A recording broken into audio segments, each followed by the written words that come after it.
GrayCris, Murderbot's coming for ya! Hello and welcome back to the couch. We saved you a seat. My name is Luke, and today we're checking out Chapter 1 of Rogue Protocol. Yes, this is the first chapter in the third book of the Murderbot Diaries series. We're doing a chapter-by-chapter reaction review.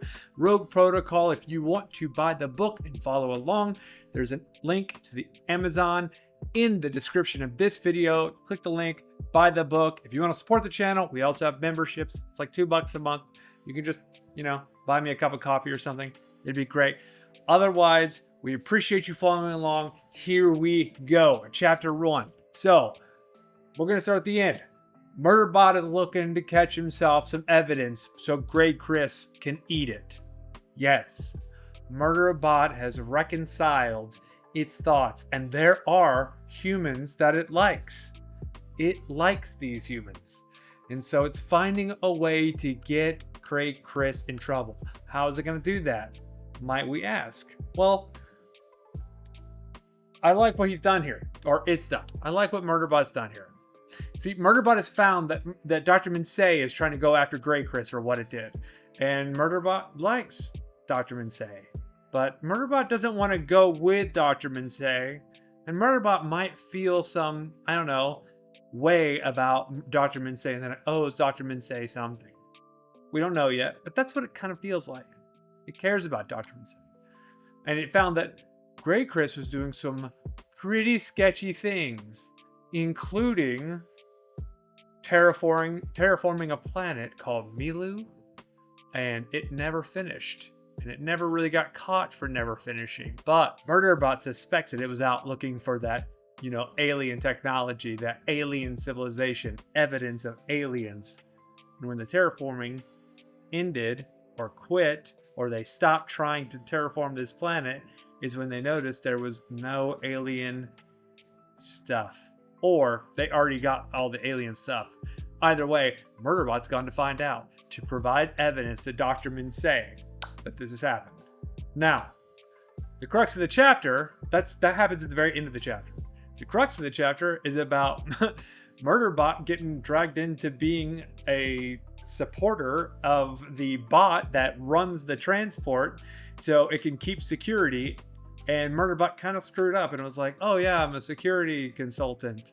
And the bot was like, oh, you can help us keep security on this ship. And Murderbot's like, So it changes its name to Rin, and Rin helps keep these people from fighting on the ship and all this other stuff. It's kind of fun. It's a fun little chapter. Another great sort of inciting incident for how we're going to do this.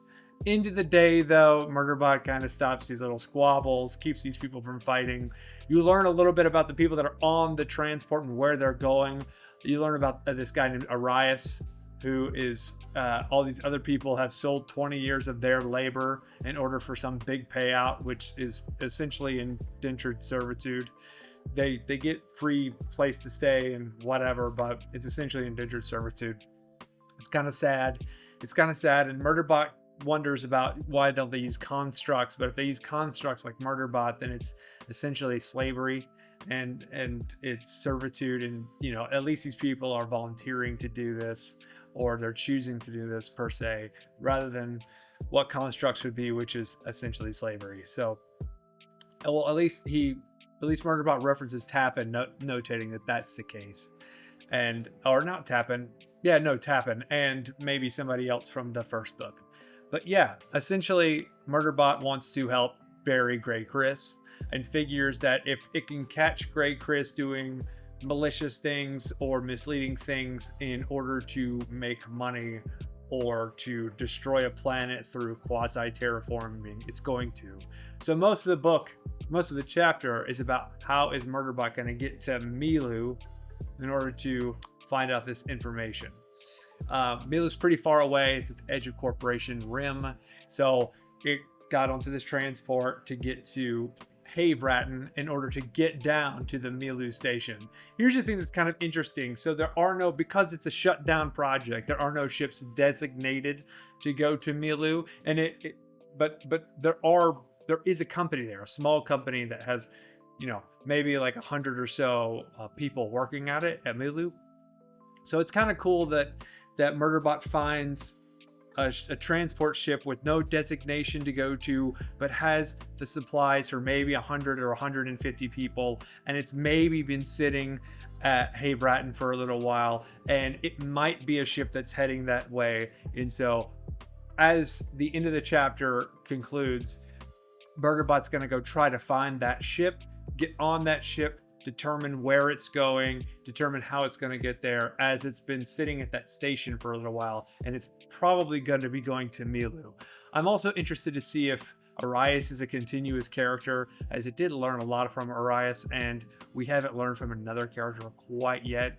I'm pretty interested in what's happening. We're kind of left in the dark here as to what's going to happen next. Obviously, what do we know about Murderbot? One, Murderbot continues to like humans who treat it well and respectfully, and I think we're going to continue to see that form into whatever. Murderbot had become more human physically in written code, so it would act more human, but with less population, it's a little bit scared of humans and other constructs. However, Milu may have sec units on it for what it's trying to do with the terraforming, but Murderbot's a little concerned, but it's still becoming more human, or at least closer to an augmented human. I think that's going to continue to happen.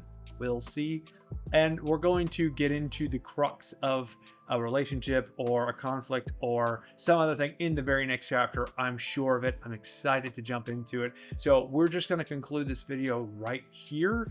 If you like what you see, please subscribe, like, share, join the membership. We'd love to have you, and put in your comments what you think is going to happen next. And if you have already read the book, tell me how I'm doing. Love to hear from you. Until next time, later, taters.